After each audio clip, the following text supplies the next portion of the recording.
Welcome to More Than a Few Words, a marketing conversation. This is your host, Lorraine Ball. And what if I told you there was one metric, one measurement that would really help you move your business forward? And that the truth is, most business owners are not paying attention to it. Well, that's what we're going to talk about today. And to have that conversation, I've invited Jake Tlapek to join me. He's often called the Wizard of Marketing, and he's spent the last decade turning struggling brands into high growth businesses using what I really love, no fluff strategy, battle tested SEO, and a heavy dose of creative problem solving. Jake, welcome to the show. Thanks, Lorraine. I'm excited to be here. I'm excited to have you, and I want you to tell me what's the metric? What is it that business owners are not looking at that they should be? Well, I'll tell you, there's a lot of metrics in marketing. Ooh, A lot yes, of there are. metrics. And the one that I think is the biggest indicator of success right now and going into where marketing is going in the future is share of brand voice. So what does that mean? Share of brand voice or brand voice is how much you show up in comparison to the other brands that do what you do. Okay, so obviously I want to be top of the pile. But you know what? I don't know any of my competitors that are hanging out going, you know what? I don't mind being in the number 2 spot. So we're all fighting for it.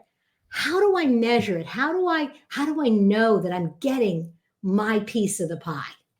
This is where the tricky bit of brand voice comes in, is that ultimately there isn't a perfect way. We are measuring out of 100 eyeball views, how many of those views landed on you? And unless you have access to those eyeballs, you're not going to have a perfect number. So we're going to have to amalgamate a bunch of different statistics and tests to kind of understand what piece of that 100 view pie are we taking away. And then we have to ask ourselves some follow-up questions off of that. But looping back to your question, how do we track it? Well, the good news is that every single day there's new software coming out. There's new opportunities in the technology space that are going to help us do this. Two tools that come to mind for me. One is by a legendary SEO expert in the industry. His name is Rand Fishkin. He created a tool called SparkToro. SparkToro is the definitive brand voice measuring tool.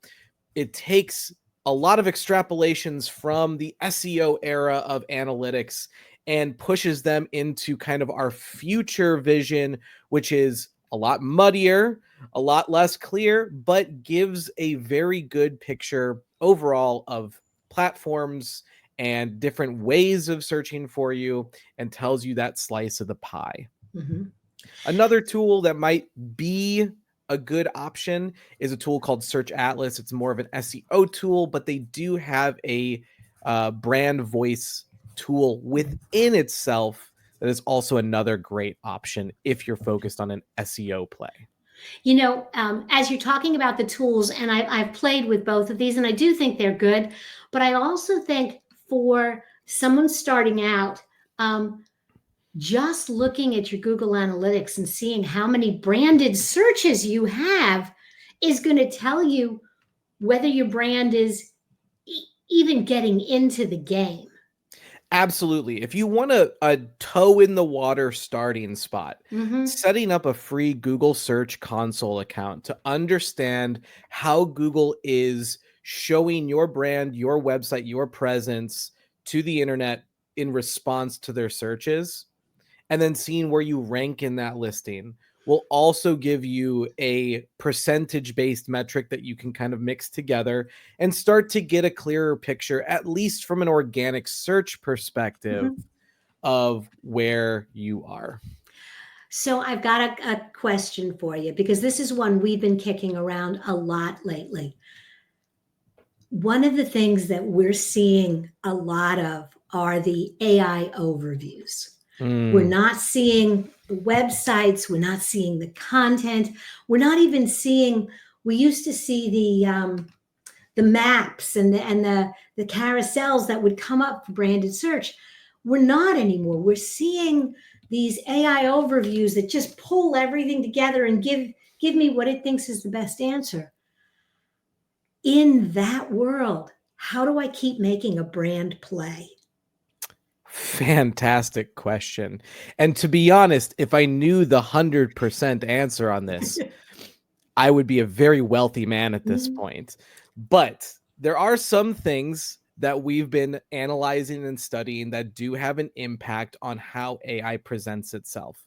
Now, I'm not going to go into the details of the patents of how all of this works, but the generalization is that when you do a search and AI is involved, it's not one search, it's 30. And it's going to make variants of your search. It's going to amalgamate or bring that data together and then do one final search to give you the answer. So, two of the key factors in that is one, are you answering variants of the same question multiple times? Yes, that's a big one. You might ask a question that says, if you worked with, or if you're a lawyer, maybe you say, "What do I do if I get a DUI?" Or maybe a variant to that question is, "What do I do if I get a DUI on a motorcycle?" Slightly different answers to the same question. Yes. How do I prepare for a DUI case? What should I tell my lawyer about my DUI? I totally get it that you're answering the same question, but you're not. And it's funny, when I was in the heating and air conditioning business, I used to work with a lot of my clients and complain that there was nothing new under the sun, and I was essentially rewriting the same stuff over and over again.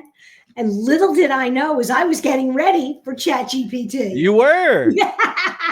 You were. So Mm. that's the first one, and that's honestly probably the easier of the two options. The second piece is that ChatGPT or LLMs, Mhm. large language models, are a pattern recognition based tool. And so the more a pattern appears in their data, the more likely it's going to be used as an output. So getting your brand mentioned on more websites on the internet, so it has more individual touch points that reference your brand, that is also going to help you show up in more AI results. Wow. Okay. So that one is easy. If you're a podcast guest, start being a guest on lots of podcasts. If you're writing blogs, do blog swaps, as long as you're getting credited as the author. Absolutely. Wow. Okay. So it's not so scary. When you start talking about brand voice and metrics, and it seems a little overwhelming. If there was one more thing that I could do to strengthen my brand voice, what would you tell me to do? This is the tough one. You got to get active on social media, Hmm. specifically video. Every video is getting transcribed and utilized, not just by search, but also by LLMs. And so these videos that you put out are an investment in those AI opportunities. Awesome. All right. I have a long list of things that I need to do. And my guess is that my listeners do too. And so, what we want to do is make sure that they can find you if they want to learn more.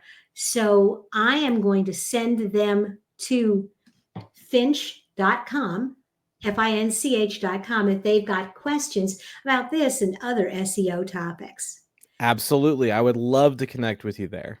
Awesome. Well, Jake, thank you so much for being a part of the show. And thanks for having me. It's a blast. It's a lot of fun.